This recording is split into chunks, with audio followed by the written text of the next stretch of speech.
The situation is dire. Emperor Zane seeks to slake his thirst for revenge with the heart of Ancaria in the city of Helios. A small group of heroes must thus stand against an entire empire.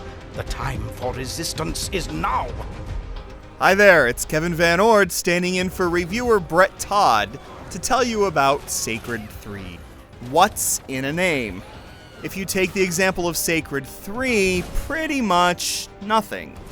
This game may bear the name of an action role-playing series, but it's actually more of a half-hearted Gauntlet clone. This mediocre button masher strips out just about everything that makes clickfest RPGs worth clicking around in. A script inspired by equal measures of Tolkien and Leisure Suit Larry is the first big problem.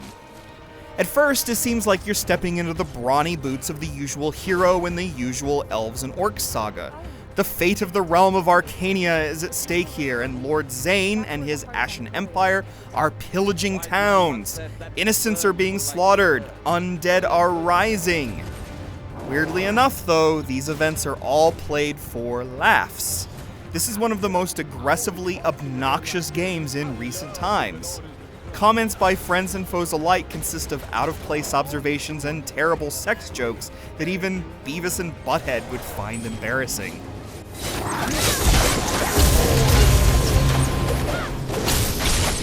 Was it good for you, too? You can never escape this chatter either, as you're constantly accompanied by a veritable broadcast booth of idiots. Don't look to the gameplay to make up for the script's deficiencies. On the contrary, the game is stripped down to the raw basics.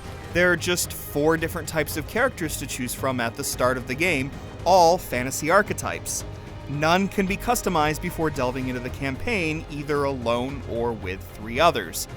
It's easy to find a match to drop into, which you can do with just a couple of clicks from the main campaign screen. You can also readily move in and out of online and offline play, so the option for something different is always there. Adding other players doesn't dramatically change how you play, however. Sacred 3 is just the same old, whether you're on your own or playing with others.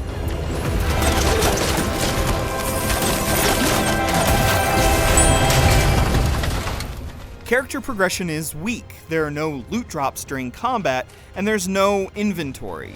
Kill a bad guy and you're showered with gold and shining orbs that boost health and power, but you never earn any artifacts like magical swords or ancient helms. Instead, the game doles this stuff out to you like rations as rewards for finishing missions and leveling up. Without the instant gratification provided by cool new gear and enchanted artifacts, all of the clicking is just a pointless grind. Yay! Our troops are helping the ones you freed. Keep doing what you're doing. As a result, the entire game is played with just 3 or 4 weapons. There are limited slots for amenities like health potions and shield amulets. Each hero comes with default attacks plus shared special abilities, like a bash that can take down enemy shields, and an execution move that finishes stunned opponents. Only a handful of combat arts provide heroes with added class-specific abilities. Most of the above can be upgraded by purchasing branches on skill trees that offer up added damage, wider attack range, and so forth, but they're not easy to come by. And some are so far off in the distance that they seem unattainable, especially in the early stages of the game. Having to get to level 41 to unlock the Barbarian's final armor buff, which is just the 4th available, is just crazy. Sacred 3 consists of disconnected levels and wholly separate locales and dungeons, all of which are rigidly linear. Enemies are repeated over and over again in both the story and arena levels.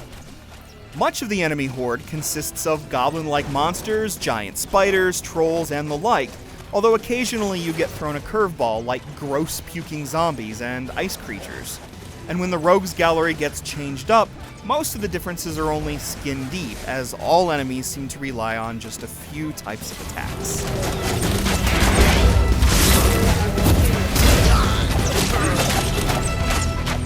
There are some positives here. Boss battles at the end of each story level can be very challenging. They often require you to take advantage of the scenery to survive, or use some arcade-styled gimmick to turn the enemy against itself. Battles are frantic whirls of color, showing off some attractive visuals that fill the screen up with explosions and magic effects. Levels are equally nice to look at, with varied backdrops that range from jungles to crypts to quasi-factory settings. Sacred 3's biggest problem is that it's simply so forgettable. It isn't just removed from the previous Sacred games, it's also far removed from the reasons you come to games like this in the first place.